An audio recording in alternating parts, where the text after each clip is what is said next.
तत्सत् अज्ञानातिमिरान्धस्य ज्ञानाञ्जनशलाकया चक्षुरुन्मीलितं येन तस्मै श्रीगुरवे नमः। सच्चिदानन्दरूपाय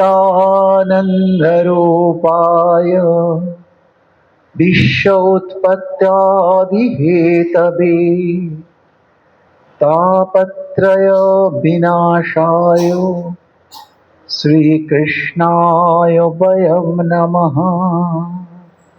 नमः पार्वतीपतये हर हर महादेव।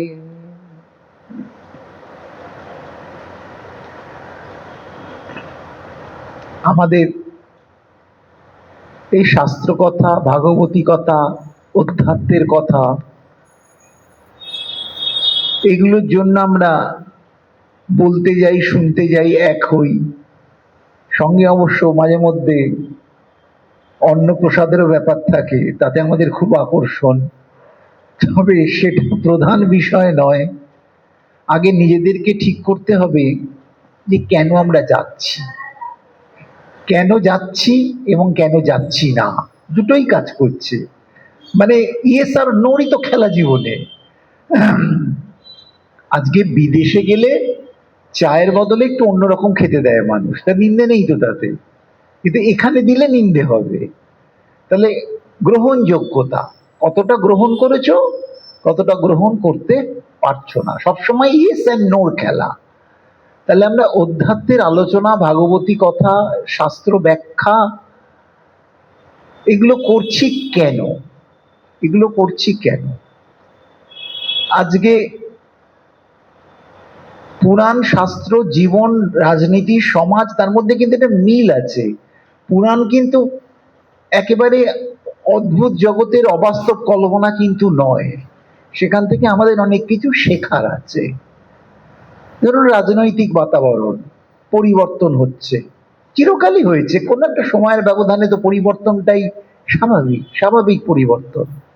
এখন এই পরিবর্তনের কাছে মানুষ কি আশা করে, আর আশা করলে কি পাওয়া যাবে, এটাও কিন্তু ভাগবতের বিষয়বস্তু।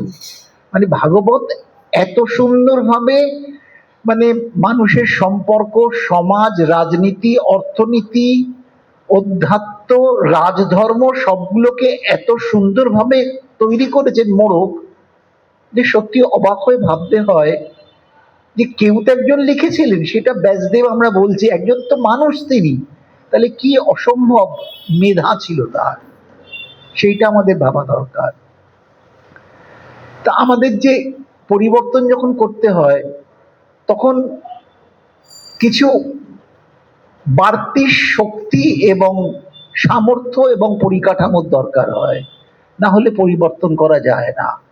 যে পরিবর্তনটা আসছে, হয়েছে, আমি শাস্ত্র থেকে বর্তমান যুগ, তার পেছনে কিন্তু কিছু পরিকাঠামোগত অবদান এবং কিছু বুদ্ধির প্রয়োজন ছিল।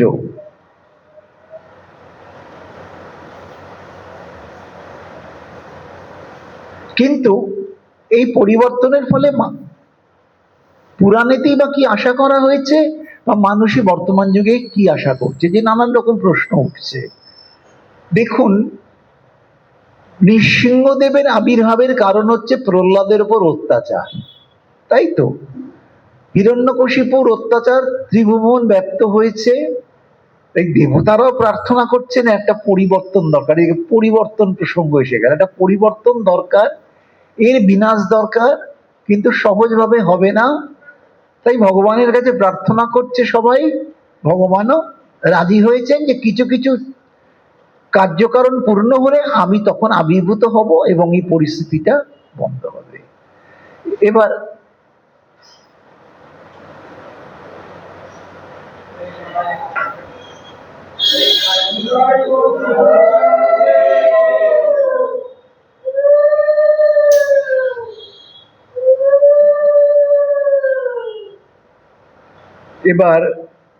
পরিবর্তন যে হচ্ছে, পরিবর্তনের পরে কি প্রত্যাশা থাকছে শাস্ত্রের মধ্যে? যে নৃসিংহদেব এসছেন, আচ্ছা তিনি কি চিরকাল বসেছিলেন ওখানে? এরম কি কোনো কিছু পাওয়া যাচ্ছে যে বারবার আসেন, বারবার বসেন, বারবার করেন? না, অনলি 48 মিনিটস, 24 ঘন্টা, 24 মিনিট দিন, 24 মিনিট রাত। তিনি কি করলেন? অশুভ শক্তি, লোভী শক্তি, উগ্র শক্তি, তাণ্ডবকারী শক্তি হিরণ্যকশিপুকে বধ করা। তার মানে ইভিল স্পিরিটকে যদি সরিয়ে দাও, আর নতুন করে কিছু দিতে হবে না, প্রজার উন্নতি এমনি হবে, সমাজের উন্নতি এমনি হবে। তাই পরিবর্তন থেকে আমরা প্রত্যক্ষভাবে কি পাবো তা ঠিকটা, আগাছা যদি সরিয়ে দেওয়া হয়, চাষের উৎপাদন এমনি বাড়বে। যতক্ষণ আগাছা গ্রাস করে থাকে, প্রধান গাছটা বাড়তে পারে না। দেখবেন গাছের টবেতে আগাছাকে সরাতে হয়। এই আগাছা নির্মূল করাটাই হচ্ছে পরিবর্তন, আর কিন্তু কিছু আশা করা উচিত না। এইটা সরলে স্বাভাবিকভাবে স্বতঃস্ফূর্তভাবে উন্নতি হবে। তাই নৃসিংহদেব ওই আগাছারূপ হিরণ্যাক্ষ এবং হিরণ্যকশিপু বরাহ রূপ এবং নৃসিংহ রূপ ধরে নাশ করলেন। কিন্তু বলে গেলেন না তোমাদের ধান হবে, তোমাদের গম হবে, তোমাদের যেখানে হাত দেবে সোনার খনি পাবে, সব কিন্তু বলেননি। কিন্তু আগাছা, অশুভ শক্তি, লোভী শক্তি, অত্যাচারিত সত্তা, অত্যাচারী সত্তা, এইগুলোর বিনাশ আগে দরকার। সেইটা হলে পরের উন্নতিটা এমনি হয়ে যাবে।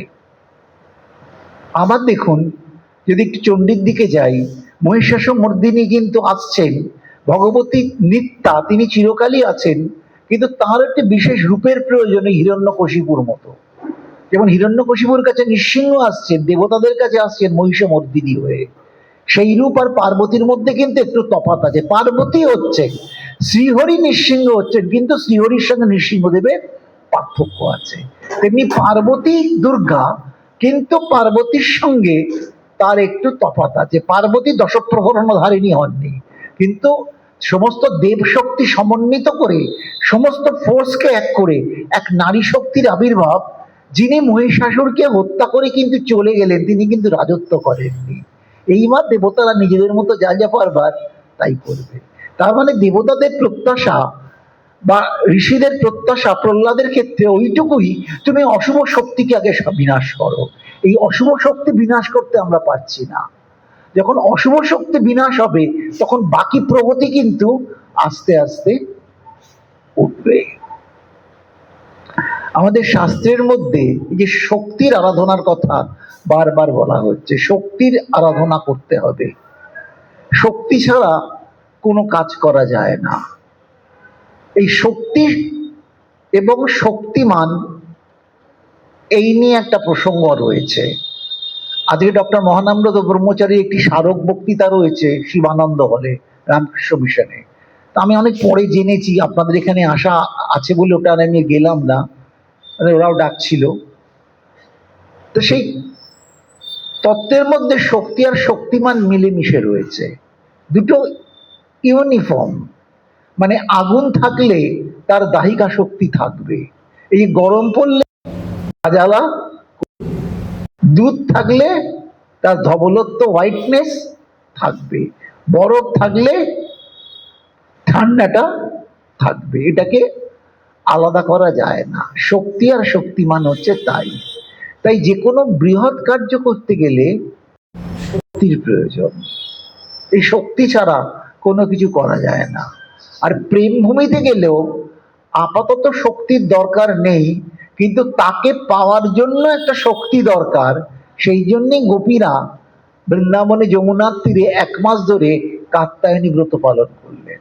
সেটাও কিন্তু শক্তির আরাধনা, এবং শ্রী রাধিকা তাদের মধ্যে রয়েছেন, তাকেও শক্তির আরাধনাটা করতে হচ্ছে জগৎবাসীকে শেখানোর জন্য যে ভগবত প্রাপ্তির পথের মধ্যে কর্মযোগ্য না থাকলেও শক্তির প্রয়োজন, যাতে সেই শক্তিকে নিয়ে আমরা ভগবানের চরণে মনটাকে স্থির করতে পারি। সবগুলো কিন্তু খুব থিওরিটিক্যাল। আমাদের শক্তি পুজোর সঙ্গে আজকে ওদের টপিক ছিল গৌড়ীয় বৈষ্ণব ধর্ম। মহানামজির স্মৃতিতে গৌড়ীয় বৈষ্ণব ধর্ম আলোচনা। এখন গৌড়ীয় বৈষ্ণব ধর্ম ব্যাপারটা কি, এটা তো বোঝা দরকার। গৌড়ীয় বৈষ্ণব ধর্ম কিন্তু সারা ভারতবর্ষের ধর্ম নয়। ভারতবর্ষের ধর্ম সনাতন ধর্ম। গৌড়ীয় বৈষ্ণব ধর্ম সনাতন ধর্মের একটা অংশ। যেমন আপনি লাঞ্চ খেতে গেলে, কোথাও গেলে যদি থালি নেন, বলছে থালি, তা থালিতে কি হয়? ভাতের সঙ্গে নানান রকম আছে, একটুখানি ডাল, একটুখানি আচার, একটু আলু ঢেঁড়স, একটু আলু ফুলকপি, সবটা নিয়ে কিন্তু লাঞ্চ। ওই পুরো লাঞ্চ প্লেটটা হচ্ছে সনাতনী। আর গৌড়ীয় বৈষ্ণব ধর্ম বা অন্য কিছু বাঁচলে ওরা হচ্ছে একটা থালার বাক্স। দেখেন আমরা যে ওই বাক্সতেই আছি এমন কিন্তু কখনোই নয়। শ্রীমন মহাপ্রভু চিন্তা ভাবনা থেকে গৌড়ীয় বৈষ্ণব তত্ত্ব এসছে, কিন্তু সেটা সারা ভারতবর্ষের কখনোই নয়। এইটাকে কিন্তু বুঝতে হবে, মানে উইদাউট প্রেজুডিস, সংস্কার বাদ দিয়ে বুঝতে হবে। সেই জন্যেই আমাদের বঙ্গভূমিতে মহাপ্রভু বঙ্গভূমি থেকে প্রচার করলেও আমাদের শক্তি আরাধনা কিন্তু মারাত্মক। সেই জন্য সর্বত্র দেখবেন কালী মন্দির। ভাবুন চতুর্দিকে দেখুন কত শক্তিপীঠ, কালী মন্দির, সবকিছু রয়েছে। কি করে হলো? এটা তো রাধাপ্রেম নয়। তাহলে এই শক্তি রয়েছে কেন? এটা সনাতনী চিন্তাধারাতে রয়েছে। এই যে ফলহারিণী কালী পুজো নিয়ে এত হুজুগ, এ তো শ্রীরামকৃষ্ণের মানে পৃষ্ঠপোষকতায় ইন্ধনে এটাকে এত বেড়েছে। এর আগে তো ফলহারিণী কালী পুজো নিয়ে কোনো প্রসঙ্গ কেউ কোনোদিন শোনেনি, কিন্তু উনি যখন মা শারদাকে করলেন সেটাকে স্প্রেড করলো, বিস্তার লাভ করলো, এবং এখন ওটা সুনামির মতো ঝাঁপিয়ে পড়েছে লোকের মধ্যে যে একটা ফলহারিণী কালী পুজোয় মাকে পুজো করতেই যাবে। আবার একটা আসবে কৌশিকী অমাবস্যা, তারাপীঠে লক্ষ লক্ষ লোক যাবে। এগুলো কিন্তু আগে ছিল না।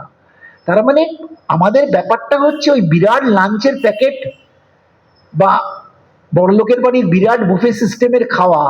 আপনি দই বড়াও খেতে পারেন, অন্য মিষ্টিও খেতে পারেন, হালুয়াও খেতে পারেন, কুলফিও খেতে পারেন, আইসক্রিমও খেতে পারেন। এইটাই এমন কথা বলা যায় না। সবটা নিয়েই হচ্ছে আমাদের সনাতন সমুদ্রের অবস্থান। এই সনাতন সমুদ্রে বে অফ বেঙ্গল রয়েছে, বঙ্গোপসাগর, ভারত মহাসাগর রয়েছে, আরব সাগর রয়েছে, অতলান্তিক মহাসাগর রয়েছে, আটলান্টিক ওশান, প্রশান্ত মহাসাগর রয়েছে, প্যাসিফিক ওশান, রেড সি রয়েছে, কৃষ্ণ সাগর। কেন দিচ্ছি? সবই কিন্তু সমুদ্র, কিন্তু সমুদ্রের মধ্যে জিওগ্রাফি অনুযায়ী ভাগ হয়ে যাচ্ছে। আমাদের সনাতন ধর্মটা কিন্তু ঠিক তাই। এইটাকে বোঝা দরকার। এই সবসময় যে গৌড় কথা শাস্ত্র বলছে একেবারেই বলেনি। গৌড় কথাটাও 550 বছরের, শ্রীরামকৃষ্ণ 200 বছরের, গৌড় কথা 500 550 বছরের, তৈরি হয়েছে আরো পরে, তাহলে 400 বছরের। কিন্তু সনাতন ধর্ম 200 নয়, 400 নয়, সৃষ্টি তত্ত্ব থেকে সনাতন ধর্মের প্রসঙ্গটা চলছে। এই পার্থক্যটা কিন্তু বুঝতে আমাদের হবে। তাই সনাতন ধর্মের প্রসঙ্গটা আমাদের ভাইটাল, কারণ সেখান থেকে শুরু হচ্ছে বেদ। বেদ, তার থেকে উপনিষদ, তারপরে ব্রহ্মসূত্র, তারপর উপনিষদ, করতে করতে হাজার হাজার বছর কেটে গিয়ে মহাভারতের যুগে আমরা গীতাকে পেয়ে গেলাম। তার অনেক পরে এইসব আলোচনাগুলোকে নতুন ভাবে তৈরি হলো। এটা হচ্ছে হিস্ট্রি অফ ইভলিউশন। আমাদের আধ্যাত্মিক বিবর্তনের একটা ইতিহাস এইভাবে তৈরি করা যায়। এখন যেটা খুব তুলনার মধ্যে আসছে, গীতাকে আমাদের নির্ভর করা সব থেকে শ্রেয়। কারণ গীতা সারা ভারতবর্ষের গ্রহণযোগ্য প্রসঙ্গ। আসমুদ্র হিমাচল, আসাম থেকে কচ্ছ, কন্যাকুমারী থেকে কাশ্মীর, যত কিছু হিন্দু প্রসঙ্গ রয়েছে, গীতাকে কেউ অস্বীকার করার চেষ্টা করেনি, বরঞ্চ গীতাকে আঁকড়ে ধরেছে। বাকিটা কিন্তু নয়, বাকিটা কিন্তু নয়। আজকে পানিহাটিতে মহাপ্রভু গেছেন, পরে পানিহাটিতে শ্রীরামকৃষ্ণ গেছেন, কিন্তু পানিহাটির উৎসব কিন্তু সারা ভারতবর্ষের নয়, এটা কিন্তু মনে রাখবে। কিন্তু গীতা জয়ন্তী, গীতার উৎসব সারা ভারতবর্ষের। এবং এত বড় সন্ন্যাসী সমাজ কুম্ভে রয়েছে, তাদের মেরুদণ্ড হচ্ছে গীতা। তার সঙ্গে ওই দুটি গ্রন্থ পাঠ করা হচ্ছে, একটি শ্রীমদ্ ভগবত গীতা, আর অপরটি হচ্ছে শক্তি পুজোয় শ্রী শ্রী চণ্ডী। যে বাড়িতে যাদের পুজো হয় দেখবে, দুর্গা পুজো, কালী পুজো, অন্নপূর্ণা পুজো ইত্যাদি যা কিছু হচ্ছে, বলে হ্যাঁ চণ্ডী পাঠ হবে তো, বা চণ্ডী পাঠের জন্য আলাদা একজন ব্রাহ্মণকে ডেকে আনা হয়। যেমন একদিকে গীতা, তেমনি একদিকে চণ্ডী, ভগবান এবং ভগবতী। কোনো কি দ্বন্দ্ব আছে? অনেকেই যে বলে নবদ্বীপে মায়ের প্রসাদ খাই না, এরকম আমার দু একজন বলে, বেশ কজন বলেছে নবদ্বীপে মায়ের প্রসাদ খাই না। এই যে ভেদ বুদ্ধিটা কি করে আসছে? এখানে হচ্ছে অজ্ঞতার প্রসঙ্গ আসছে। এখানে স্বামী প্রণবানন্দের একটি কথা আমার মনে পড়ে গেল। বলে প্রকৃত অর্থে এই যে জপ ধ্যান করেন, জপ ধ্যান করে কি হয়? এই যে মানুষ, গুরু বলল তুমি এতবার জপ করবে, বা স্বামীজি ধ্যান করছেন, এই জপ ধ্যানের ফলটা কি? ডিয়ার লটারিতে 1 কোটি টাকা পাবে? জপ ধ্যান করলে ডিয়ার লটারিতে কি 1 কোটি টাকা পাবে? প্রশ্নই ওঠে না, তার জন্য বলাই হয়নি। প্রণবানন্দজি বলছেন, স্বামী শিষ্য সংবাদে স্বামী বিবেকানন্দ বলছেন, এই জপ ধ্যানের মাধ্যমে তোমার চিত্ত শুদ্ধি হয়। জপ ধ্যানে যে যত থাকে, আমাদের চিত্তটা খুব বিক্ষিপ্ত, খুব পলিউটেড, নোংরা বসে যাচ্ছে সংসারের কচকচানিতে। যত জপ ধ্যান হবে, যেন ওই ব্রাশ করছে, ভ্যানিশ দিচ্ছে, চিত্ত শুদ্ধি হয় জপ ধ্যানের দিয়ে। এই চিত্ত যখন শুদ্ধ হয়, তখন আমরা কোনটা ঠিক কোনটা ভুল সহজেই বুঝতে পারি। তাহলে চিত্তশুদ্ধির ফলে জ্ঞানের বিকাশ ঘটে। চিত্তশুদ্ধি, আমার বলছি ধ্যান জপের দ্বারা চিত্তশুদ্ধি হয়, স্বামী প্রণবানন্দজির কথা। চিত্তশুদ্ধি থেকে চিত্তে জ্ঞানের উন্মেষ হয়, আর জ্ঞানের উন্মেষ হলে, ঠিক না ভুল বুঝলে, এটা উকিলের জ্ঞান নয়, ন্যায় বিবেকের উদ্রেক হলে তখন মানুষ অধ্যাত্মে মনকে স্থির করতে পারে। তাহলে যতক্ষণ না চিত্তশুদ্ধি হচ্ছে, যতক্ষণ না জ্ঞানের উদয় হচ্ছে, ততক্ষণ অধ্যাত্ম হচ্ছে না, ওটা কুসংস্কার হয়ে যাচ্ছে। তাই অধ্যাত্মকে জানতে গেলে জ্ঞানের প্রয়োজন আছে। সেই জন্যেই শঙ্করাচার্য বললেন কি, যে জ্ঞান বিহীন ব্যর্থং সর্বং মুক্তি না ভবতি জন্মশতে না। জ্ঞান বিহীন ব্যর্থং সর্বং মুক্তি না ভবতি জন্মশতে। যদি জ্ঞান না থাকে, তাহলে শতজন্ম কেটে গেলেও, মানে শতজন্ম মানে জন্ম জন্মান্তর কেটে গেলেও মুক্তি কোনোদিন পাবে না। জ্ঞান বিহীন ব্যর্থং সর্বং। এবং ভগবানও তাই কর্ম যখন বোঝাচ্ছেন, কর্মযোগে, তার সঙ্গে কিন্তু 4র্থ অধ্যায়ে গিয়ে জ্ঞান যোগের কথা বলতে শুরু করলেন। কারণ unless you know it properly, you cannot apply in a right way. ঠিক মতো জানা না থাকলে প্রয়োগ করা যাবে না। আমি কি বাইপাস সার্জারি আমরা করতে পারবো? আমাদের দ্বারা সম্ভব না, কারণ সেই জ্ঞান আমাদের নেই যে হাত পেট কেটে ঠিক করে আবার জুড়ে দিয়ে এই রুগীকে বাঁচিয়ে দেবো। তাহলে ওটা তাদের বিশেষ জ্ঞান। এই বিশেষ জ্ঞানই হয়ে যাচ্ছে বিজ্ঞান। তাহলে প্রতিটা জ্ঞান, রান্না করার যে অনুপাতের ব্যাপার, সেটাও পুড়ে যাবে, তেল মশলা কম বেশি হবে, কম বেশি গলে যাবে বা ঠিক থাকবে না, ওটাও কিন্তু একটা জ্ঞানের ব্যাপার। তাই জ্ঞানবিহীন ব্যর্থং সর্বম। এখন আমাদের সনাতনী প্রসঙ্গ, গৌড়ীয় বৈষ্ণব তত্ত্ব এবং চণ্ডী, সবই তো সনাতনী চিন্তাধারার কথাই বলছেন। তার মধ্যে একটি সমস্যা হচ্ছে মাকে বলিদান। এই বলিটা নিয়ে খুব সমস্যা রয়েছে, এটাও আমাদের হঠাৎ চিন্তায় এলো। যে চতুর্দিকেই দেখছেন, আমাদের কালীঘাটে আসি, এই ফলহরিণী কালী পুজোয় প্রচুর বলি হয়েছে, প্রচুর বলি হয়েছে, এবং মাংস বিক্রি হয়, এবং এটা বেশি দামে বিক্রি হয়, কারণ মায়ের প্রসাদ বলে। এটা বিজনেস, এটা জাস্ট এ বিজনেস। কামাখ্যায় যদি যান, কামরূপ কামাখ্যা, বলির ঘরই আলাদা, সেখানে মহিষ বলি হয়। অত বড় একটা মহিষকে ভাবুন, কাটা হচ্ছে, তার বিরাট, আমি দেখিনি, কিন্তু একটা রক্তের গন্ধ থাকে, তাকে আমার বিরক্ত লাগতো, আমার ভালো লাগে না, আমি দূরে দূরে থাকতাম। কিন্তু ইতিহাস পড়তে গেলে তো দূরে থাকলে হবে না, এটা বাস্তব, সেটাকে জানতে হবে, মানে মিথ্যা ভেবে কোনো লাভ নেই। তাই সেখানে সেটা হয়। এবং আরেকটু বলি, মনে পড়ছে যখন, ভাগবতের 4র্থ স্কন্ধে সতীর দেহত্যাগ এবং দক্ষযজ্ঞ বর্ণনা আছে। এই যে সতীর দেহত্যাগের প্রসঙ্গ, দক্ষযজ্ঞ হলেন মহাদেব যে সব লণ্ডভণ্ড করছেন, এটা কিন্তু ভাগবতেরই অংশ। শিবপুরাণেও আছে, কিন্তু শ্রীমদ্ ভাগবতের 4র্থ স্কন্ধে এটা রয়েছে। গোটা 7 চ্যাপ্টার রয়েছে প্রায়, অনন্ত বর্ণনা, তো সোজা না ব্যাপারটা। সেইখানে সতী যখন গেলেন, দেখলেন যজ্ঞ বলি দেওয়ার জন্য ছাগ বাঁধা আছে, মানে ছাগল বাঁধা আছে। তাহলে সতী যখন রয়েছেন, তখন কিন্তু পার্বতী নয়। সতীর দেহত্যাগের 5000 বছর পরে সতী আবার পার্বতী হয়ে হিমালয়ের কন্যা হয়ে জন্মালেন। তাহলে সতী হচ্ছেন দক্ষ রাজ, দক্ষ কন্যা সতী দাক্ষায়ণী, সে কিন্তু সত্যযুগের আদি তত্ত্ব, অনেক আগে। তখনও কিন্তু যজ্ঞ করার জন্য ছাগ রাখা হয়েছে, ছাগকে বলি দেওয়া হবে। এটা কিন্তু বাইবেলেও রয়েছে স্যাক্রিফাইস। আজকে ইসলামেও কিন্তু ঈদ আসছে, ওই জন্য কুরবানির জন্য মাথা খারাপ হয়ে গেছে যে কি করে ওরা কাটবে। এটা কিন্তু সব জায়গাতেই রয়েছে, কিভাবে করবে সেটা আলাদা ব্যাপার, কিন্তু রয়েছে, এটা মানতে হবে, নেই তা কিন্তু নয়।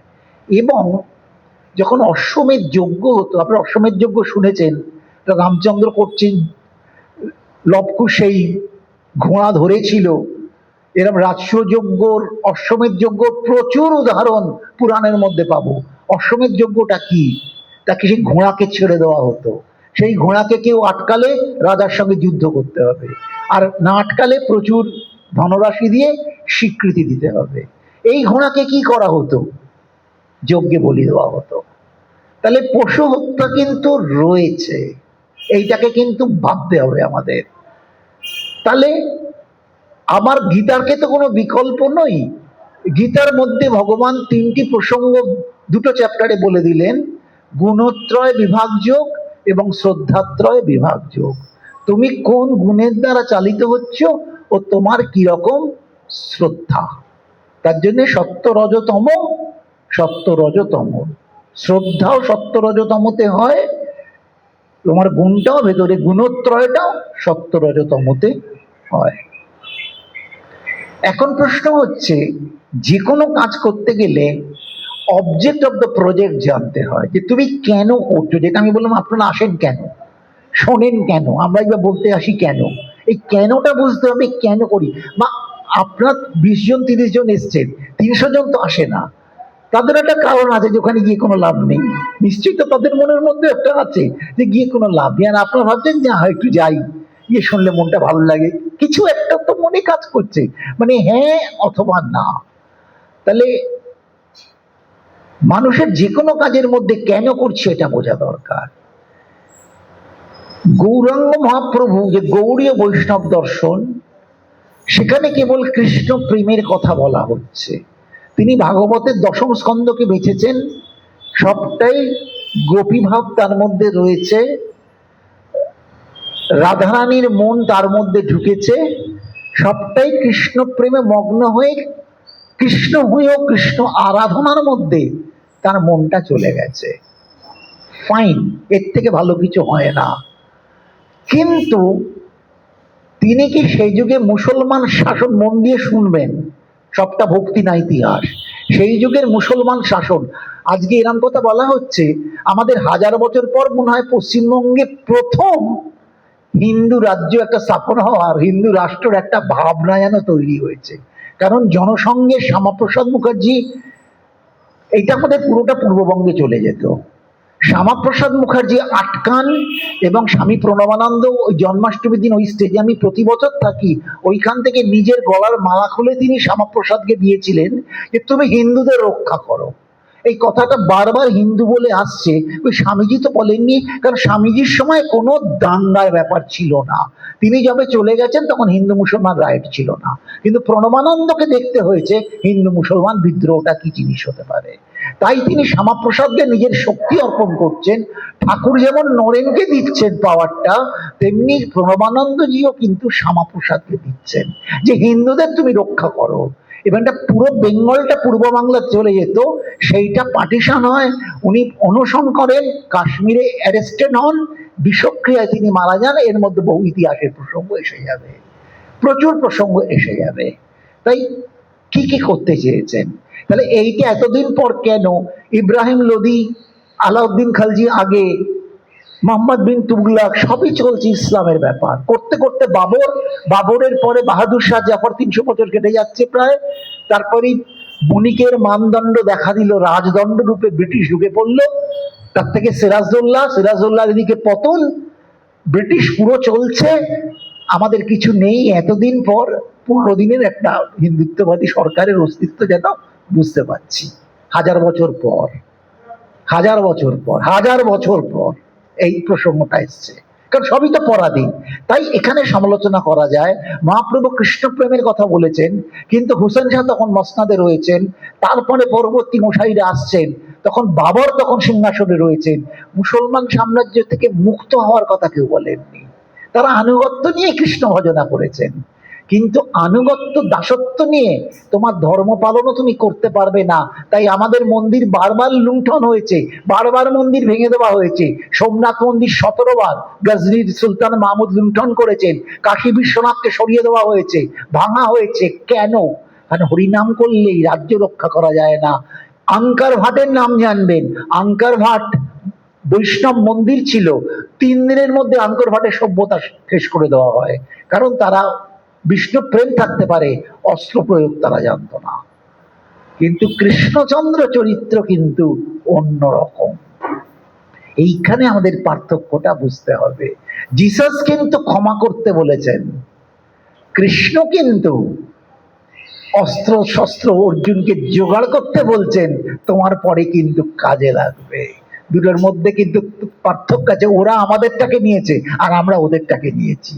জিসাস বলছেন এক গালে চড় মারলে আর এক গাল পেতে দাও, আর কৃষ্ণচন্দ্র কিন্তু সুদর্শনটা হাতে রাখছেন, দরকার মতো তিনি চালিয়ে দিচ্ছেন এবং পাণ্ডবদের অস্ত্র শস্ত্রে সজ্জিত করছে। যেমন পৃথিবীতে এখন কার পারমাণবিক বোমা আছে, কার এই অস্ত্র আছে, ওই আসছে।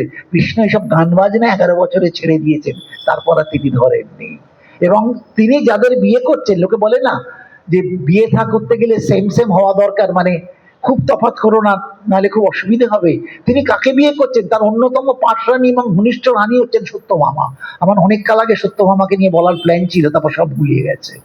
এই সত্যভামাকে নিয়ে তিনি যুদ্ধে যাচ্ছেন, ভাবতে পারছেন? এখানে বাল্মীকির সীতা নয় যে চোখের জল ফেলে আর মাটি ভাগ করে পাতালে প্রবেশ করে। একদিকে দ্রৌপদী, তীক্ষ্ণ মেধা, তীক্ষ্ণ তার বুদ্ধি, ওদিকে মহারানী সত্যভামা। কৃষ্ণ দ্বারকা থেকে, দ্বারকা মানে গুজরাট, ম্যাপটা ভাবুন, বর্তমান দ্বারকা, আর আসাম হচ্ছে Dwarka extreme west, Kamakhya extreme east. দুটো ম্যাপের সারা ভারতবর্ষ চিরে যেতে হবে। কত সময় লাগে? দ্বারকা থেকে প্রাগজ্যোতিষপুর মানে বর্তমান আসাম আক্রমণ করছেন কৃষ্ণচন্দ্র নরকাসুরকে বধ করার জন্য, এবং সঙ্গে যাচ্ছে কে? মহারানী সত্যভামা। তিনি যুদ্ধ করছেন। যে মেয়ে মানে যুদ্ধ করবে না, মেয়ে মানে বসে থাকবে, এই আমাদের আদর্শে যুদ্ধ করা রয়েছে। এই সত্যভামার যুদ্ধদেহী যে চরিত্র, সেটা আমরা পাচ্ছি কার মধ্যে? ঝাঁসি রানী লক্ষ্মীবাই। লক্ষ্মীবাই কিন্তু ব্রিটিশের এগেন্সে যুদ্ধ করছে, পরাজিত হতে পারে কিন্তু যুদ্ধ করছে। অহল্যাবাই তা কিন্তু যুদ্ধ করছে। তাহলে আমাদের পরপর বিজাপুরের সুলতানার মেয়েও করছেন, এবং মুসলমানদের মধ্যে রাজিয়া সুলতানা। এগুলো ইতিহাসের পাতায় ছোট না থাকলে অনেক ঘন ঘন আমাকে বলে দিতে পারবে। তার মানে আমাদের কালচারের মধ্যে মেয়ে ঘোমটা দিয়ে বসে থাকবে, এই কালচার কিন্তু নয়। এটাকে মুসলমান আগ্রাসন যখন হয়েছে তারা তুলে নিয়ে যায় বলে এদের ঘরবন্দি করে আটকে রাখা হলো। কিন্তু তার আগে পর্যন্ত, এবং বিদ্যার জায়গায় গার্গী, মৈত্রী, বিদুষীরা, লোপামুদ্রা, বিদুষীরা পরপর রয়েছেন, যারা স্বামীর সঙ্গে, ঋষিদের সঙ্গে বেদ আলোচনা করে লিপিবদ্ধ করছেন। তার মানে আমাদের সমাজ ব্যবস্থাটা কি ছিল, কি সে নেই। এখন যখন বলা হচ্ছে মেয়েরা সবকিছু করছে, এটা এখন করছে না, মাঝে কিছুদিন করেনি, মাঝে কিছুদিন করেনি, হলে চিরকালে আমাদের করত।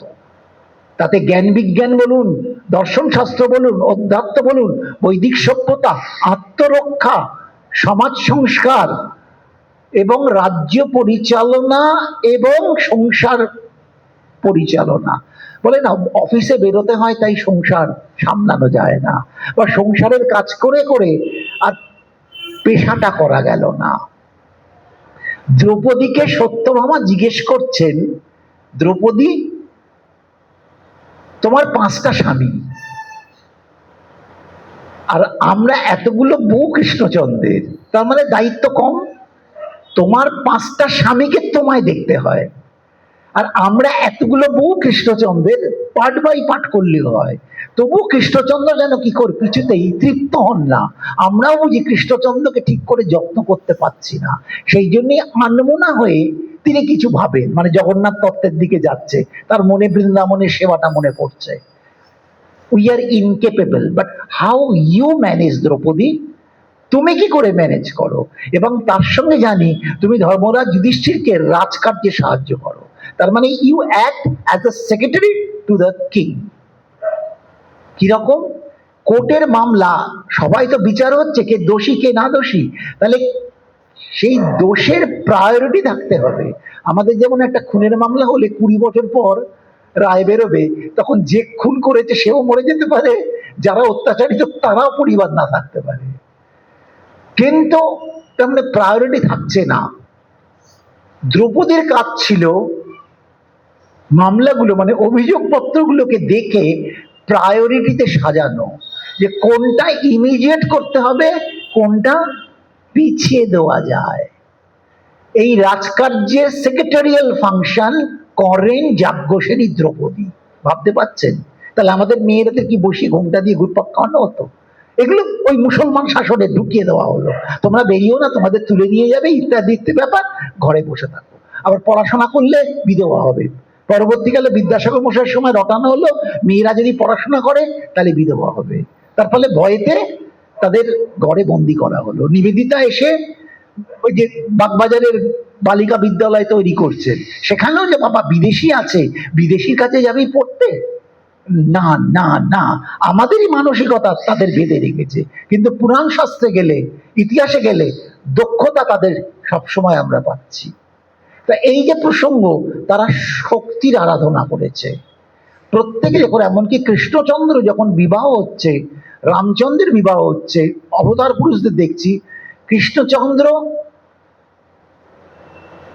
8 জন মহিষীর নাম পরপর আছে, আমি একবার মনে হয় পড়েছিলাম এখানে 8 জন মহিষীর কথা আমি বলেছিলাম, আমার অতদূর দরকার নেই। রুক্মিণী প্রথমে, রুক্মিণী চিঠি পাঠিয়ে কৃষ্ণকে আনালেন, বিদর্ভ রাজকন্যা রুক্মিণী।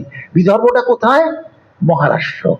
গুজরাট আর মহারাষ্ট্রের মধ্যে যেটুকু গ্যাপ আছে দেখে নিতে হবে, কাছাকাছি দুটো স্টেট। কৃষ্ণচন্দ্র এসছেন। আচ্ছা, রুক্মিণীকে কোথা থেকে হরণ হবে? গৌরী মন্দির থেকে। ওদের কাজটাই হচ্ছে গৌরীর আরাধনা করে বিয়ে হবে, তার মানে গৌরী আরাধনা, শক্তি আরাধনা রাজ্যে ছিল, প্রমাণগুলো দেখতে হবে। এবং এখনো যখন পুরীর মন্দিরে যাচ্ছেন, মেন গর্ভগৃহ বড় মন্দির, একদিকে মা বিমলা, একদিকে লক্ষ্মী দেবী। মেন মন্দির একটা কর্নারে বিমলা, যখন আদ্যাস্তব পাঠ করেন তখন দেখবেন বিমলা পুরুষোত্তমে, বলাই আছে বিমলা কোথায় আছেন? পুরুষোত্তমে। আর ডান দিকে হচ্ছেন লক্ষ্মী দেবী। এবার লক্ষ্মী দেবী হচ্ছে রুক্মিণী। রাম জন্মে ভবেৎ সীতা, রুক্মিণী কৃষ্ণ জন্মনি, কথা আমি নানান জায়গায় বলি। রাম জন্মে ভবেৎ সীতা, এই মহালক্ষ্মী কি হলেন? রাম জন্মে ভবেৎ সীতা, তিনি সীতা হয়ে এলেন। রুক্মিণী কৃষ্ণ জন্মনি, কৃষ্ণ জন্মে তিনি রুক্মিণী হয়ে এলেন। তাহলে রুক্মিণীর বিবাহ, একটা রুক্মিণী একাদশী পড়ে, ওই এই কিছুদিনের মধ্যেই পড়বে, ওটাকে বলা হয় রুক্মিণী একাদশী। ওই দিন ভগবানের বিবাহ হয়েছিল। রুক্মিণী বিবাহ জানেন, উনি গৌরী মন্দিরে এলেন। আমরা অনেকগুলো পয়েন্ট এখানে আপনাদের দিকে ছুঁড়ব। রুক্মিণী গৌরী মন্দিরে এলেন, গৌরীকে পুজো করলেন, কৃষ্ণ বাইরে দাঁড়িয়েছিলেন রথ নিয়ে, রুক্মিণীকে তুলে নিলেন, বেরিয়ে যাচ্ছেন। রুক্মিণীর সঙ্গে বিয়ের কথা হয়েছিল শিশুপালের। উনি চিঠিতে লিখেছিলেন যে সিংহের সঙ্গে থাকার যোগ্য সে কখনো শেয়ালের পাশে বসতে পারে? যে সিংহের সঙ্গে থাকার যোগ্য সে কি শেয়ালের পাশে বসতে পারে? মানে তুলনাটা, সিংহ হচ্ছেন কৃষ্ণচন্দ্র আর শেয়াল মানে শিশুপাল। সেই জন্য কৃষ্ণ তাকে তুলে নিচ্ছেন, শিশুপাল সদল বলে চলে এসছে, এসে মারামারি শুরু হয়ে গেল। এবং রুক্মিণীর ভাই রুক্ম ভয়ানক অস্ত্র প্রয়োগ করলেন কৃষ্ণচন্দ্রের উপর। তাহলে যুদ্ধ করা, রথ চালানো সব একসঙ্গে সম্ভব নয়। আমি তীরধনুকও চালাবো, আবার গাড়িও চালাবো, বন্দুকও মারবো, তা তো হয় না, দুটো সেপারেট। লজিক গুলো ভাবুন। তাহলে কিন্তু শিশুপাল তার সারথি আছে, রুক্ম রুক্মিণীর ভাই তার সারথি আছে, কৃষ্ণচন্দ্র কিন্তু একা রুক্মিণীকে নিয়ে। তাহলে ও রথ চালিয়ে পালাবে, তাহলে পেছন থেকে বান আসবে না, ওদের যুদ্ধ করবে। তাই রুক্মিণীকে বললো তুমি তাহলে রথটা ধরো এবার। তাহলে কি প্রমাণ হচ্ছে? রুক্মিণী রথ চালনায় পারদর্শী। প্রমাণ খালি গল্প শুনবেন না, মাথাটা। একজন মহিলার যে কথা হচ্ছে, ওমেন পাওয়ার বর্তমান যুগে আলোচনা, পিএইচডির বিষয়, ওমেন পাওয়ার চিরকাল ছিল। এবং কথা বলা মাত্র রুক্মিণী গিয়ে ঘোড়ার রথটা ধরে নিল, কৃষ্ণচন্দ্র অস্ত্র প্রয়োগ শুরু করে দিলেন এবং রুক্মকে বেধড়ক মার যাকে বলে, মানে মারা যেত। সেখানে রুক্মিণী বলল, আমার ভাইকে প্রাণে মেরো না। এই প্রার্থনা করাতে রুক্মকে মানে মারাত্মক আঘাত দিয়ে উনি ছেড়ে রথ নিয়ে বেরিয়ে গেলেন। তাহলে এই যে ঘটনা, গৌরী মন্দির থেকে হরণ এবং রুক্মিণী সব চালাচ্ছেন, এই ঘটনার পুনরাবৃত্তি ঘটানো হয় পুরীর মন্দিরে রুক্মিণী একাদশীতে। আমি ছিলাম তখন। জগন্নাথ বছরে দুবারই বেরোন, স্নানযাত্রা এবং রথ, আর কিন্তু বেরোন না। কিন্তু জগন্নাথের অনেক উৎসব রয়েছে, সেখানে জগন্নাথের উৎসব বিগ্রহ মদনমোহন বেরোন। মদনমোহন রথে করে বিয়ে হবে, মদনমোহন রথে ওঠা তিথিটা কিন্তু একাদশী। মদনমোহন রথে করে বিমলা মন্দিরে যাবেন, আর রুক্মিণীও বিমলা মন্দিরে আসবেন। কেন? ওইখানে গৌরী মন্দিরে রুক্মিণী গেছিলেন, কৃষ্ণ গেছিলেন, ওইখান থেকে হরণ। তাই রুক্মিণীর প্রতিবিম্ব বিমলা মন্দিরে যাবে, জগন্নাথের বিগ্রহ উৎসববর্তী মদনমোহন বিমলা মন্দিরে যাবে, ওইখান থেকে হরণ হবে। দুটো পালকি সেপারেট ছিল, এবার দুটো পালকি থেকে এবার বিমলার মন্দিরে রুক্মিণী কৃষ্ণের পালকিতে উঠে পড়লেন, মানে রথের চেঞ্জ হলো। এইবার বিয়ে হবে। এর মধ্যে শিশুপাল অ্যাটাক করেছে, সেই সময় বলরাম গিয়ে প্রতিরোধ করেন। এই বলরাম সেজে তরোয়াল টরোয়াল নিয়ে আবার এক পক্ষ হাজির হবে, শিশুপালও হাজির হবে। ওই বড় যেখানে পতাকা তোলা হয় ওইখানে মারামারি হবে, সবাই দেখে। হ্যাঁ হ্যাঁ, এটা হয়, এটা পুরো হয়, আমার দেখা। কিন্তু আমার প্রশ্ন আরো অন্য জায়গায়। তিথিটা রুক্মিণী একাদশী, এবং এই যে প্রথমত রুক্মিণী বেরোবেন তার মন্দির থেকে, সেখানে প্রচুর ভোগ প্রসাদ সাজানো হয়েছে, মানে মা বেরোবেন, একটা প্রসাদের ব্যাপার। বিমলা মন্দিরে যাবেন, সেখানে আরো প্রসাদ, কারণ এদিক থেকে মদনমোহন আসছে, ওদিক থেকে রুক্মিণী আসছে, আরো প্রসাদ। তার মধ্যে খই, মুরকি, অমুক তমুক সবকিছু রয়েছে। নাও মাই কোয়েশ্চেন, এই তিথিটা একাদশী তিথি, কৃষ্ণচন্দ্র হরণ করেছেন, তিনি কি না খেয়ে যুদ্ধ করেছেন, না খেয়ে হরণ করেছেন? ভেবে দেখুন তো। বিয়ের তিথি না খেয়ে করছে, তারপর জয়, রুক্মিণীকে নিয়ে তিনি দ্বারকায় ফিরবেন, একেবারে সকাল থেকে একাদশীতে না খেয়ে বসে আছি। তাই জগন্নাথ মন্দিরের মধ্যে একাদশী পালন নেই, ভালো করে খেয়াল করুন। আমি আউটসাইডার, আমি গৌড়ীয় বৈষ্ণব মন্দিরেই আমি থাকি। আমাকে ওখানকার অধ্যক্ষ বলছে, তিলক তুমি কিন্তু ওখানে কিছু খাবে না। তাহলে আমি খাবো না, ঠিক আছে, কারণ ওটা গৌড়ীয় বৈষ্ণব স্ট্রাকচার, যে একাদশীতে খই মুরকি সব দিচ্ছে, ওইটাই তো প্রসাদ হবে, তুমি খাবে না।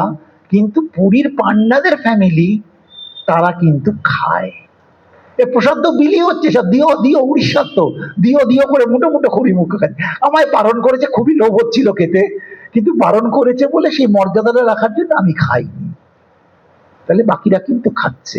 This is our position. আমাদের হ্যাঁটাও হয়, নাও হয়, আপনি যেটা মনে করবেন সেটাতেই অ্যাকসেপ্টেড। আপনি যদি পুরীর পান্ডাদের নিয়ম ধরেন, খান, অসুবিধে নেই।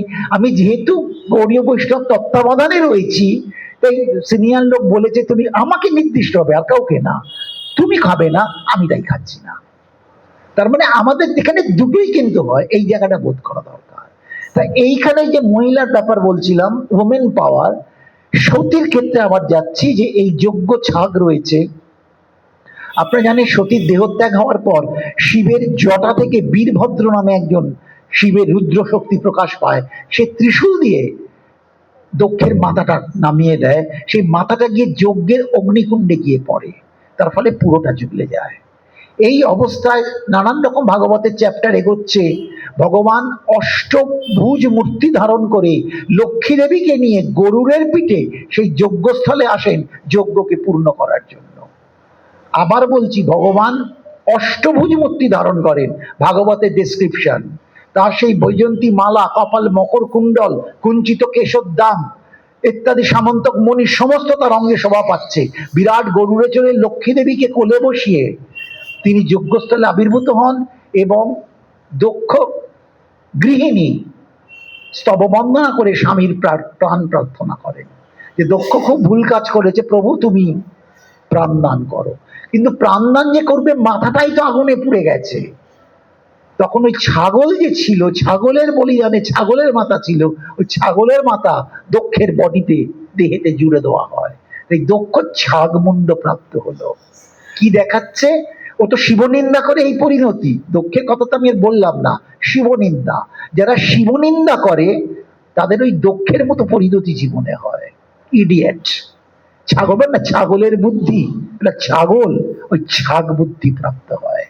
এখন প্রশ্ন হচ্ছে বলি, আমি এটা প্রথমে শুরু করেছিলাম, তাহলে সত্যযুগের প্রথমে দাক্ষায়ণী সতীর সময়ও বলি কিন্তু হচ্ছে, পরবর্তী বলি অশ্বমেধ যজ্ঞ, রাজসূয় যজ্ঞ, যা কিছু হচ্ছে প্রচুর বলি আমরা পাচ্ছি। আর এখন তো কামাখ্যা, কালীঘাট সব এক্সাম্পল সব দিলাম। এই বলি ব্যাপারটা কি, এটা বোঝা দরকার, যেটা সাধারণ মানুষের মধ্যে একদম আইডিয়া না। বলি শব্দের অর্থ মানে একটা, যেমন অ্যানিমেল স্যাক্রিফাইস, ওদের কুরবানি বাইবেলে রয়েছে, সব জায়গায় রয়েছে, আমাদের তো অনেক মানে আছে। বলি মানে উপহার, গিফট। বলি দত্ত মানে আমি উপহার সামগ্রী সাজিয়ে দিলাম। এবার এইটা যুগের বিবর্তনের মধ্যে মাংসের প্রসঙ্গ নিশ্চয়ই রয়েছে, তাই যে যেমন ভাবে সেইভাবে সে মাংস প্রসঙ্গটাকে চিন্তা ভাবনা করলো। এখন তিনটি গুণের কথা আমরা বলেছিলাম, সত্য, রজতম। পুজো হচ্ছে তিন ধরনের শ্রদ্ধা। শ্রীরামকৃষ্ণের অন্যতম পার্শ্বদ শিষ্য অবেদানন্দজি, কালী মহারাজ, তিনি লিখছেন, আমরা তমগুণে আর রজগুণে পুজো করি, সত্যগুণের দুর্গা পুজো আমাদের চাই। আমরা তমগুণে এবং রজগুণে পুজো করি, আমাদের সাত্ত্বিকী দুর্গা পুজো চাই। এই যত দেখছেন পুজোর প্যান্ডেল, সবই হচ্ছে তামসিক পুজো এবং রাজসিক পুজো, সাত্ত্বিকী পুজো এখানে হয় না। তিনি তাই চাইছেন আমাদের সাত্ত্বিকী পুজো হোক। আর শ্রীরামকৃষ্ণ বলছেন যে সাত্ত্বিকী পুজো হলে এক বাটি পায়েস দিলেই অর্চনা হয়ে যায়, লোক দেখিয়ে এত করার কোনো প্রয়োজন নেই। তাহলে বলি ক্লিয়ার করা হলো, তিলক ফাঁকি দিয়ে বেরিয়ে গেল উপহারের গল্প দিয়ে, এত সহজ নয়, ওটা তো ছোট্টর উপর দেওয়া হলো। চণ্ডীর মধ্যে সুরত রাজার সমাধি বৈশ্যই হচ্ছে দুই নায়ক। তারা ভগবতীর আরাধনা করবেন 3 বছর মূর্তি তৈরি করে। এই মৃত্তিকা তৈরি দিয়ে নিশ্চয়ই আমরা বঙ্গভূমি, কারণ বঙ্গভূমিতেই মৃত্তিকা দিয়ে তৈরিটা হয়, এর অরিজিন বঙ্গভূমি। তাই বেঙ্গল কালচার অনেক কিছু রয়েছে তার মধ্যে। তারা যখন করছেন বলছেন তৎ মনস্ক, তাদের অবস্থাটা কি হচ্ছে? তৎ মনস্ক। তৎ মানে ব্রহ্মবাচক, ব্রহ্মে মন স্থির হয়ে রয়েছে, ব্রহ্মে মন স্থির হয়েছে। ব্রহ্মে যদি মন স্থির হয়, তুমি ঢাক বাজিয়ে ছাগল, গরু, মহিষ কাটতে পারবে? তোমার মন যদি পূর্ণভাবে ব্রহ্মে স্থির হয়, মা হচ্ছেন ব্রহ্ম শক্তি, অন্য কোনো চিন্তা নেই, অন্য চিন্তা পরিহরি, সদা চিন্তা করো হরি, এই যদি অবস্থা হয়, তুমি কি বলি দেওয়াতে পারবে? তোমার মনটাই তো ভগবত চরণে ব্রহ্ম পদে স্থির হয়ে গেছে, বলি তুমি দিতেই পারবে না। তাতে কি বলছেন? অনাহারে যদাহারে কথা বলা হয়েছে, সামান্য কিছু গ্রহণ করে এবং করে না, সেই অবস্থায় তৎমনস্ক। ব্রহ্মে, তৎশব্দ ব্রহ্ম, ব্রহ্মে মনটা দিয়েছেন। তাহলে কি করবে? শিবের মন্ত্র পাঠ হয়, যখন শিব করেছিলাম, নিবেদয়ামি চ আত্মানম তঙ্গতি পরমেশ্বরম। নিবেদয়ামি মানে আমি নিবেদন করছি কাকে? আত্মাকে। আত্মানম, ये শিবকে বলছি তঙ্গতি পরমেশ্বরম, তুমি হচ্ছে পরমেশ্বর, তোমাকে আমার আত্মা নিবেদন করছি। এর মধ্যে রক্ত কাটাকুটি কোত্থেকে আসবে? তাহলে আত্মস্বরূপ মানে তোমার সব থেকে প্রিয় বস্তু। আমরা হচ্ছে ভগবানকে সব থেকে খারাপ জিনিস দিই, কিন্তু ভগবানকে সব থেকে ভালো জিনিসটা দিতে হয়, কারণ তার কৃপাতেই সবকিছু হয়েছে। তাই তারা কি দিচ্ছেন আত্মসত্তাতে? ভেঙে ভেঙে বলছি, নিজ গাত্র অশ্রিক অক্ষিতম। নিজ গাত্র, গায়ের, অশ্রিক মানে রক্ত, অক্ষিতা, বুক থেকে রক্ত চিড়ে বেলপাতায় করে মায়ের পাতে দিলেন। একে বলা হলো বলি। তা তুমি কতটা বুকের রক্ত কেটে কত দেবে? তোমার পয়সা আছে বলে 10টা ছাগল দান করালে, আর গাঁ জুড়ে বেয়াদব বন্ধু নেমন্তন্ন করেছো, সে লুচি দিয়ে খাবে আর তার সঙ্গে মামা করে একটু আরো কারণ বাড়ি হবে তন্ত্রের। এইটা উদ্দেশ্য হলে ঠিকই আছে, কিন্তু শাস্ত্র সেদিকে যায়নি। নিজ গাত্র, বোঝা যাচ্ছে তো? অশ্রেক মানে রক্ত, অক্ষিতা বুকের রক্ত কেটে বেলপাতায় করে মাছ চরণে দিতে। কতটা দিতে পারে দিক না লোক, কতটা দিতে পারো? দেখ, ছাগল কাটা তো সোজা, তুমি বুকের রক্ত কতটা দিতে পারো? এইটা হচ্ছে বলি। এবার তাকে আরো সংশোধন করা হচ্ছে। যদি পিওর সত্য গুণে যাও, বলছে অন্তঃকরণ। অন্তঃকরণটা খুব চঞ্চল, অন্তঃকরণ চতুষ্টয় বলা হয়। যেমন ছাগল তো একটা প্রাণী, বলি মানে সবসময় ভাবলো তাদের কিছু পা আছে, তাহলে অন্তঃকরণ, যদি এইটাকে আমার অন্তঃকরণ বলি, এর 4টে পা আছে। এই অন্তঃকরণ, আচ্ছা একটু বলুন, এই স্থাবর আর জঙ্গমের মধ্যে পার্থক্য কি? স্থাবর আর জঙ্গম, স্থাবর মানে একটা মুভেবল, একটা ইমুভেবল। এইটা ইমুভেবল, এটা যেতে পারবে না। আর যেটা যেতে পারবে, একটা কুকুর বেড়াল ছেড়ে দিন পালিয়ে যাচ্ছে, আমরা হচ্ছে মুভেবল। তাহলে মুভেবলকে বলি দেওয়ার কথা বলা হলো, কারণ ছাগল মুভেবল, মহিষ মুভেবল, বড় বড় জন্তুপাতি যা আছে মুভেবল। এমনকি ওরা কুরবানিতে যে উট কাটে, উটও তো মুভেবল। ওরা যে উট কাটে, যে উট নিয়ে এত কথা হচ্ছে, দুবাইতে সব হবিগুলো, একই কনসেপ্ট, মুভেবল। তেমনি আমাদের অন্তঃকরণ মুভেবল এবং 4টে পা রয়েছে আমাদের এতে। ছাগল বলুন, হরিণ বলুন, মোষ বলুন, একই ব্যাপার। তাহলে আর একটা আমাদের ইমুভেবল হলেও মুভেবল কোনটা বলুন তো? অন্তঃকরণটা। ভাবুন, এইখানে ফিক্স দেখছি, কিন্তু এখানে ফিক্স নয়, ও চতুর্দিকে মিছে ভ্রম অকারণে। তাই স্বামীজি বললেন, চলো মন নিজ নিকেতন। আমি খুব আস্তে হয়ে গেছি, এটাও তো ঘুরছে। তাহলে অন্তঃকরণ কি আমি ইমুভেবল বলতে পারবো না? এটা মুভেবল, কিন্তু তাদের 4টে পা থাকতে হবে। এই 4টে পা হচ্ছে কি? মন, বুদ্ধি, চিত্ত, অহংকার। মন, বুদ্ধি, সেকেন্ড, মন, বুদ্ধি, চিত্ত, অহংকার। এই অন্তঃকরণে 4টে পা নিয়ে ঘুরে বেড়াচ্ছে। এইটাকে তুমি ঘুরে বেড়ানো মানে বলি মানে আর ঘুরতে পারবে না। এইটাকে বন্ধ করে তুমি পরমেশ্বরীর চরণে অর্পণ করো, তাকে বলছে বলি। তাহলে রক্তও নেই, খাড়াও নেই, ঢাক বাজারও নেই, তোমার সাধক নবমম সিদ্ধিদাত্রী চ নবদুর্গা প্রকীর্তিতা। নবমীতে সিদ্ধিদাত্রী মূর্তি, নবমীতে বলি হয়। নবমীর দিন দেখবেন দুর্গাপুজোর বলি। তুমি সিদ্ধি প্রদান করছো, তোমার অন্তঃকরণ চতুষ্টয়কে বলি দাও মার চরণে। পুরো মনটাই তোমার মার চরণে থাকবে। মার চরণে গেলে তখনই তোমার কৃষ্ণ ভক্তি স্থির হবে। বিষ্ণু ভক্তি প্রদা দুর্গা সুখদা মক্ষদা সদা। বিষ্ণু ভক্তি প্রদা দুর্গা, এই দুর্গার অন্তঃকরণ মায়ের চরণে স্থির করলে তিনি কি দেবেন? বিষ্ণু ভক্তি প্রদা দুর্গা। দুর্গা বিষ্ণু ভক্তি দান করবেন, তিনি সুখ দান করবেন। এবং মোক্ষদা মানে দা মানে দান করা, সুখদা মানে সুখ দান করবেন, মোক্ষদা মানে মোক্ষ দান করবেন। এইটা হচ্ছে মায়ের পুজোর তাৎপর্য। সর্বোচ্চ জিনিস তিনি দেবেন। ওই মামলা যেটা অমুক করো তমুক করো, ওই সবগুলো বিষয় না। বিষ্ণু ভক্তি প্রদা দুর্গা সুখদা মোক্ষদা সদা। তিনি রূপ পরিবর্তন করছেন যুদ্ধের সময় দশপ্রহরণ ধারিণী, কিন্তু সবসময় তারা অস্ত্র ধারণ করেন না। তিনি কখনো বিষ্ণুপত্নী মহালক্ষ্মী হয়ে থাকছেন, তখন পদ্মহস্তা হরিপ্রিয়া, পদ্মহস্তা হরিপ্রিয়া, কোনো অস্ত্রশস্ত্র নেই। আর জ্ঞানমার্গে যখন যাবেন, সে তো Shubhra Saraswati. All white means pure knowledge, wisdom. তাই শ্বেত বস্ত্র পরিহিতা, শ্বেত পদ্মাসনা, কুচযুগ শোভিত স্বর্ণহারে না মুক্তাহারে। দেখুন লজিক গুলো, দেখুন মন্ত্র তো পাঠ হয়েছে, কারণ মুক্ত হচ্ছে শুভ্র, শুদ্ধ সত্যের গুণটা মাকে আবৃত করে রেখেছে। বড় লোকের আধিক্যতায় সোনার গয়না, কিন্তু মার হচ্ছে শ্বেত হংস, হংসটাও সাদা, মানে শুদ্ধ গুণ, শ্বেত বস্ত্র, শ্বেত মুক্ত, সমস্ত সাদা মূর্তিতে শুভ্র জ্ঞানকে তিনি দান করছেন।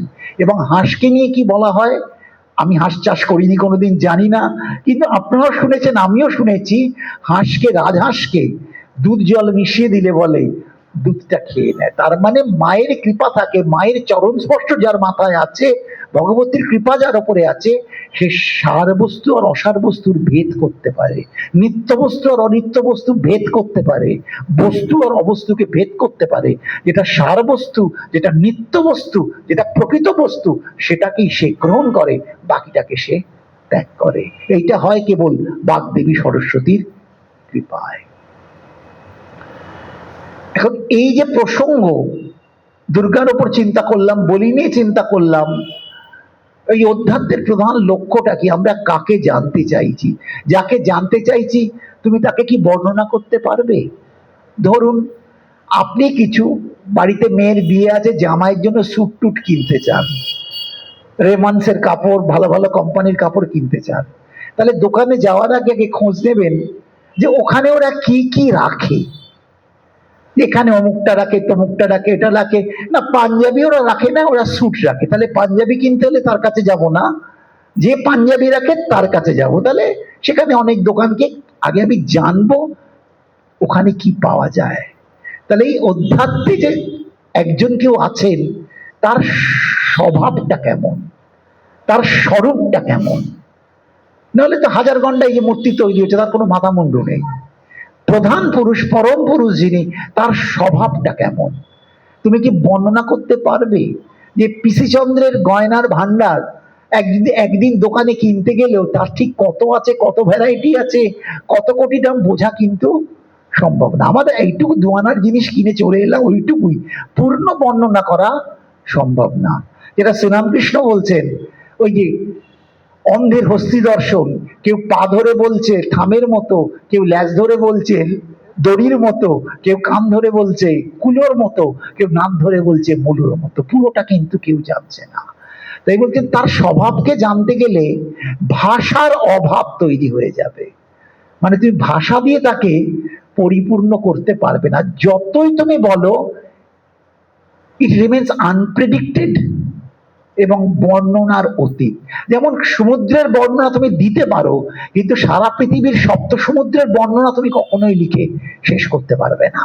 সমুদ্র একটা ধারণা আছে, সপ্ত সমুদ্রের ডিটেল ফিচার্স, কোথায় কত মাছ, কি কচ্ছপ, কি প্রাণী, কোথায় হাঙর, কোথায় তিমি, কোথায় অক্টোপাস, এত কথা তুমি বলে শেষ করতে পারবে না, শেষ হবে না, চেষ্টা চালিয়ে যাও, পারবে না। তাই সেই পরম পুরুষের স্বরূপটা কেমন, স্বভাবটা কেমন, এটাও বলে শেষ করতে পারবে না, ভাষার অভাব হয়ে যাবে। তাই শাস্ত্র তাকে বলছেন অবাং মানস গোচর, তাকে বাক্য মনের, তাকে পূর্ণ প্রকাশ করানো যায় না, যায় না। আপনাদেরই যদি বলি, কৃষ্ণ নিয়ে এত কথা বলছেন, কৃষ্ণ বৃন্দাবনে এত লীলা করেছেন, গোপিনীদের সঙ্গে এত প্রেম, বন্ধুদের সঙ্গে এত প্রেম, যেই না মথুরায় গিয়ে বসলো সব ভুলে গেল। আপনি জোর করে বলবেন ওর সব মনে পড়ে, মনে পড়লে মথুরা বৃন্দাবন তো কাছাকাছি, আমরা তো মথুরা গেলে বৃন্দাবন অটো ধরে চলে যাই। তিনি এক সপ্তাহ অধিপত্য বৃন্দাবনে ফিরতে পারলেন না। এবার দেখে আসি, অত মুখে ভালো ভালো কথা, পলিটিশিয়ান না, তোমাদের জন্য হৃদয়ে আমার সর্বক্ষণ বিগলিত, আমার প্রজা, আমার জনগণ, আর দেওয়ার নোট ছাড়ার সময় কিন্তু নেই, একটাও করি নাকি, সেরা হয়ে গেল না। তাহলে মুখে বলা, তাহলে কৃষ্ণ পাল্টে গেছে। তাহলে যদি ওইটা বলেন এটা ভুল, আর ওটা ধরলে এটা ভুল, দুটোই ঠিক, দুটোই কিন্তু ঠিক, এটা হচ্ছে পরিবর্তন। তা এখন তাহলে তার স্বভাবকে জানতে পারছি না, ভাষার অভাব হয়ে যাচ্ছে। অবাং মানসা গোচর, শাস্ত্র তাকে একটি কথা থ্রো করলেন, শাস্ত্র থ্রো করে দিল, বলে আমি একটা আইডিয়া এক কথাতে দিয়ে দিলাম, কি? সচ্চিদানন্দ। যে কথাটা পাঠে বারবার শুনলে, সচ্চিদানন্দ কিন্তু চুরি করতে যায় না, সচ্চিদানন্দ গোপীদের কাপড় সরাতে যায় না, সচ্চিদানন্দ কদম নাচে উঠে বাঁশি বাজায় না, কিন্তু সচ্চিদানন্দকে সারা ভারতবর্ষ মেনে নিল। কিরকম প্রকাশ? তিনি সৎ, সৎ মানে অনেস্টের প্রসঙ্গ নয়, ইটারনাল, অনন্ত, তিনি ছিলেন, তিনি আছেন, তিনি থাকবেন। সৎ। এই তার অনন্ত স্থিতিটাকে যখন আমার জ্ঞান চৈতন্যে প্রকাশ পাবে, তখন আমার চৈতন্য পরিপূর্ণ হবে, তার আগে নয়। এই জন্য শ্রীরামকৃষ্ণ আশীর্বাদ করলেন কি, তোমাদের চৈতন্য। কিসের চৈতন্য? সতের অস্তিত্ব সম্বন্ধে তুমি সজাগ হও। আনকনসিয়াস, ডাক্তারের ওটিতে আনকনসিয়াস, কাটছে ছিটছে জানি না, যখন অ্যানেস্থেসিয়া কেটে গেল, কি ব্যথা পেটে করছে, একটু জল দিন, তাই হয় না? জল খেতে চাও আর পেটে কি ব্যথা শুরু হয়েছে, স্টিচে লাগছে। চৈতন্য সত্তা। চৈতন্য সত্তা কিসের? এই সতের অস্তিত্বের জন্য। তুমি জানো তিনি আছেন, তিনি ছিলেন, তিনি থাকবেন। এই চৈতন্য সত্তা যখন তোমার মধ্যে আসবে, তখনই তুমি আনন্দে থাকতে পারবে। তার আগে কিন্তু আনন্দ হয় না। হবে আনন্দ, আবার বলছি, সবকে চৈতন্য সত্তায় জাগরিত করতে পারলে তুমি চির আনন্দে বিরাজ করবে। ওই নিত্য আনন্দ দান করবেন নিত্যানন্দ প্রভু। যদি আমার কারেন্টেতে চলে আসি, এই আনন্দ নিরানন্দ নয়, ভগবান আনন্দ এবং নিরানন্দ দুটোরই কিন্তু ঊর্ধ্বে। তিনি এতেও নেই, ওতেও নেই, তার উপরে যদি কিছু থাকে তবে তিনি সেইখানে থাকবেন। যেমন খর জগৎ, পুরুষোত্তম যোগে খর জগৎ মানে যে ডিস্ট্রাক্টেবল, ডিস্ট্রয়েবল, ক্ষয় হয়ে যায়, আর অক্ষর থাকে। বললেন খর এবং অক্ষর থেকে আমি উত্তম, অথচ বেদে লোকে চা প্রথিত পুরুষোত্তমা। তাই আমি খর এবং অক্ষর থেকে উত্তম, তাই আমি পুরুষোত্তম। তুমি যা দেখছো, যা দেখছো না, তোমার চিন্তার মধ্যে যা কিছু আছে, আমি তার থেকে উপরে, সেই জন্য পুরুষোত্তম। এই সচ্চিদানন্দ, সেই পুরুষোত্তম তত্ত্ব। কিন্তু সচ্চিদানন্দকে পাবো কি করে? কি করে সচ্চিদানন্দকে আমি আস্বাদন করব? সচ্চিদানন্দ তো কোনো বিশেষণ হলো না সেভাবে, কেন রূপও হলো না, সর্বত্র ব্যক্ত, অনন্ত কোটি বিশ্ব ব্রহ্মাণ্ড ব্যক্ত হয়ে রয়েছে সেই সচ্চিদানন্দ। একসময় কুতুব মিনারে পারমিশন নিয়ে, এই আমাদের স্প্ল্যানেড কুতুব মিনারে পারমিশন নিয়ে ওপরে ওঠা যেত, অনন্ত সিঁড়ি ভেঙে মগডালে ওঠানো যেত। এখন আর দেয় না, সম্ভবত দেয় না বলি জানি। ওপরে উঠে কিন্তু পুরো গঙ্গা দেখছেন। কোথায় উঠে গেছেন? তো টপ একদম, এরকম করে নিচে সেইটুকুটুকু লাগছে। গঙ্গা দেখছেন, ইডেন গার্ডেন দেখছেন, হাওড়া ব্রিজ দেখছেন, কলকাতা শহর দেখছেন, গ্র্যান্ড হোটেল দেখছেন, সব দেখছেন। শহীদ মিনারে উঠে, শহীদ মিনারে উঠে। এখন দেয় না। হ্যাঁ, আগে আগে দিত শহীদ মিনার, হ্যাঁ, কুতুব মিনার না, শহীদ মিনার, শহীদ মিনার এখন দেয় না। আমি শহীদ মিনার, হ্যাঁ, ওই একই কনসেপ্ট, ওপর থেকে দেখছো। তাহলে এই সিঁড়ি ভেঙে উঠলে, যে উঠে গেছে সে সিঁড়ির কথা ভাবে না, ওপর থেকে দেখছে। শাস্ত্র হচ্ছে এই সিঁড়িগুলো তোমার বলে দিচ্ছে, কিন্তু তুমি তারপর কি দেখবে ওটা তোমার ব্যাপার। তুমি গঙ্গা দেখবে না ইডেন গার্ডেন দেখবে, গ্র্যান্ড হোটেল দেখবে না কলকাতা দেখবে, তোমার ব্যাপার। আমি প্রেসক্রাইব করছি সিঁড়িগুলো, এবার তোমার দেখার ব্যাপার। সিঁড়িগুলো কি? স্টেপস, শাস্ত্র নির্দেশ। এই সিঁড়িগুলো হচ্ছে এক একটা মূর্তি। আজকে তুমি শীতলা পুজো হচ্ছে, আচ্ছা একটা বাচ্চা ছেলে, কেন একটা বিজ্ঞানের ছেলেকে বললে মা শীতলা হাতে ঝেঁটা নিয়ে গাধায় চড়ে আকাশে ঘুরে বেড়াচ্ছে, এগুলো বিশ্বাসযোগ্য? এগুলো অনেক পরে রিভলিউশন এসছে, একটা করে কিছু দাও মানুষকে। এই খরা, বন্যা, মহামারী, পক্স হচ্ছে, তার একটা অধিষ্ঠাত্রীকে বসিয়ে দাও, তাকে এখন জগদ্ধাত্রীর মতো 3 নয়নও করে দিচ্ছে, একদম জগদ্ধাত্রীর মুখটাকে বসিয়ে দিচ্ছে, মিশে একাকার। এরা কিন্তু বৈদিক দেবী নয়। আমি কিন্তু আলোচনার জন্য বলছি, মনে কাউকে আঘাত দেওয়ার জন্য না। তা এই যে মূর্তিগুলো, এগুলোকে ধরে তুমি করছো, কিন্তু যে এর থেকে আরো উঠে সিঁড়ি বেয়ে উঠছেন, যে দোতলায় উঠে গেছে, সে একতলা সিঁড়িগুলোর কথা আর ভাবে? সে তো দোতলায় উঠে গেছে। যে 4 তলায় উঠে গেছে, সে তলার গুলো আর ভাবে না। তাহলে তলার গুলো তার কাছে কিন্তু মিথ্যে হয়ে গেছে, কিন্তু যে ক্রস করেনি তার কাছে ওইগুলো কিন্তু সত্যি। তাহলে ওগুলো কি ভুল বলবো তা না। ছোটবেলায় লাইন টানা খাতায় অয় অজগর আসছে তেরে, আয় আমটি খাবো পড়ে, ইঁদুর ছানা ভয়ে মরে। এখন কি লিখবো আমরা? সেদিন কিন্তু লিখেছিলাম অ্যাপেল, মা ধরে ধরে লেখাচ্ছে, ঠাস করে না চড় মেরে দিল, যদি বদমাইশি করি। কিন্তু এখন অ্যাপেল ধরে ধরে মাও লিখবে না, কেউ লিখবে না। তাহলে একটা সময় দরকার, কিন্তু এটা শেষ কথা না, তোমাকে এগিয়ে যেতে হবে। চড়ই বেতি, চড়ই বেতি, মুভ অ্যাহেড, মুভ অ্যাহেড। ওপরে যখন উঠলে সব পর্যায় পেরিয়ে, তখন তোমার এই সমস্ত দর্শন মানে ব্রহ্মজ্ঞান, সর্বত্র সমদর্শন। সেখানে আর তোমার ছোট ছোট ভাগ থাকছে না, সর্বত্রই সেই পরম পুরুষ ভগবানের খেলা। তাকে তুমি উপলব্ধি করবে। কিভাবে তুমি উপলব্ধি করবে এটা তোমার ওপর ছেড়ে দিচ্ছে শাস্ত্রকার। শাস্ত্রকার বলছে না এইটাই ঠিক, শাস্ত্রকার সিঁড়ি দেখিয়ে বলছে সবগুলোই ঠিক, তুমি উপলব্ধি করো শেষকালে কোথায় তুমি থাকবে। সেই জন্যেই তাই তো ভীষণ এগিয়ে গেছে। রামকৃষ্ণ, শ্রীরামকৃষ্ণ কাশীপুরে রয়েছেন, শরীর খারাপ, যে দক্ষিণেশ্বরে মায়ের সঙ্গে এত কথা, কিন্তু শেষকালে যখন চলে এসেছেন তারপর কিন্তু আর ফিরে দক্ষিণেশ্বরে গিয়ে মাকে দর্শন করতে যাচ্ছেন না। কি দাদা, তাই কিনা বলুন? আর কিন্তু যাচ্ছে না। এই যে মাকে নিয়ে এত তার আদর, কোথায় গেল মা? মা ওখানে আর নেই। ওখানে 5 টাকার পেড়া বিক্রির লোকেদের জন্য আছে। ঠাকুরের কাছে মা তলাতল খুঁজলে পাবি, হৃদয় মাঝে বৃন্দাবন, ডুব ডুব ডুব ডুব সাগরে আমার মন। আসতে তো মায় আর হবে না, আমি তোমার হৃদয়ে বসবাস করব। সেই হৃদয়ের যে বসবাস করার হৃদ্দেশ অর্জুন তিষ্ঠতি, সেইখানে পৌঁছবার জন্য শাস্ত্র বিচারের প্রয়োজন। শেষকালে যেন সেখানে যেতে পারি। ভগবান বললেন তোমার কি অবস্থা হবে জানো?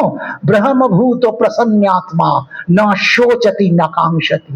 তুমি ব্রহ্মময় হয়ে আনন্দে থাকবে, তোমার চাহিদাও কিছু নেই, তোমার অনুশোচনাও কিছু নেই। সম সর্বেষু ভূতেষু, সর্বত্র তোমার সমান জ্ঞান হবে। সম সর্বেষু ভূতেষু করলে কি হবে? মদ ভক্তি লাভতে পরাম। তখনই তুমি আমার ভক্তি যথাযথভাবে পাবে। যত্র যত্র নেত্র পরে তত্র তত্র কৃষ্ণ স্ফুরে। আলাদা মন্দির দরকার নেই। রাধারানী তখন কোনো কৃষ্ণ মন্দির ছিল না।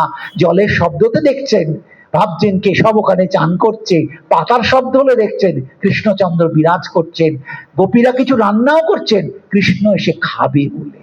সর্বত্রই কৃষ্ণময়, তাকেই ভগবান গীতার মধ্যে বললেন ব্রহ্মভূত প্রসন্নাত্মা না শোচতি না কাঙ্ক্ষতি। আজকে এই পর্যন্তই থাক, পরের দিন আবার এইটা প্রসঙ্গ নিয়ে মনে পড়লে এগোবো। জয় জয় শ্রী রাধে শ্যাম।